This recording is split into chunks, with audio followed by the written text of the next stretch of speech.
Don't you hate when you sit down to do something important, but first you decide to check your phone for like 1 second, and then an hour later you snap back to reality wondering why you just spent your entire afternoon watching videos of a guy carving things out of soap?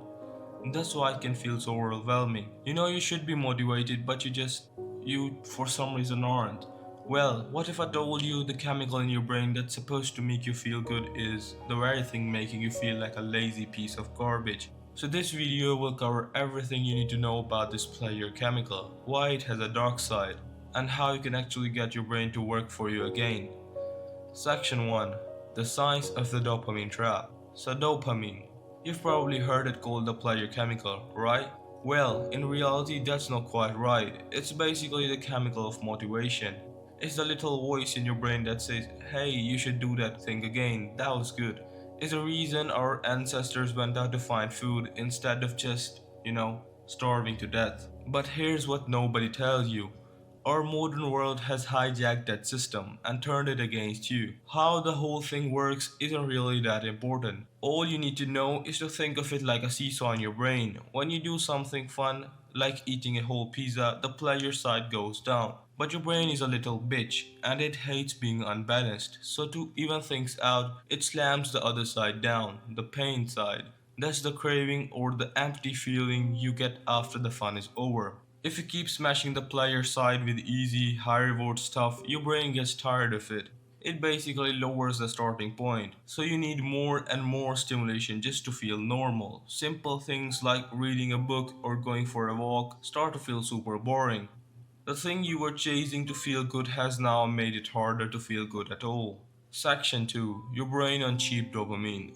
Let's be real, we've all been there. You tell yourself you'll watch one YouTube video and suddenly it's 3 am and you're deep into conspiracy theories about how the moon is fake. You pick your phone up to check the time, the next thing you know, you're in an infinite scroll hole that you can't escape. These apps and websites are basically designed to be slot machines. They give you a stream of unpredictable rewards, a like, a comment, another cat video. That keeps you pulling the lever. It's a vicious cycle because even just checking your phone can give you a little dopamine score. That's why you feel that phantom buzz in your pocket. This whole mess leads to a reward system that's just exhausted. You'll find it impossible to focus on your work.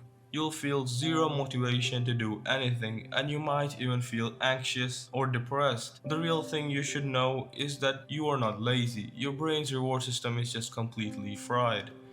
Section 3. How to take the control back.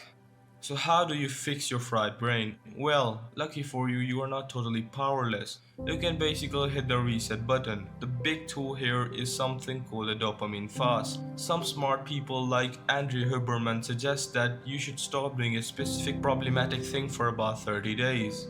This doesn't mean you have to go live in the cave and meditate all day. You just pick one thing, social media, junk food, video games, whatever your poison is, and you quit it, cold turkey. The first week or two will probably suck, you'll be irritable and bored out of your mind, but by the third or fourth week, things start to get better. Your brain's baseline starts to climb back to normal.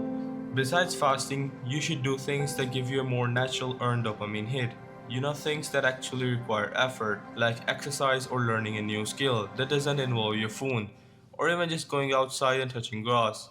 These things build a real stable sense of well-being instead of leaving you feeling empty. So if this was helpful and you want more videos on how to unfry your brain, go ahead and subscribe.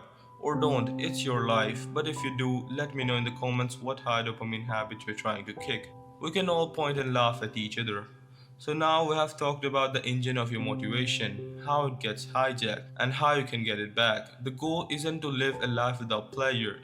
It's about understanding the difference between the cheap and the real satisfaction that comes from actually accomplishing something. It's about going from being a mindless consumer of digital junk to the person who is actually in control. Once you understand the dark side of the so-called pleasure chemical, you can stop being its slave and start making it work for you.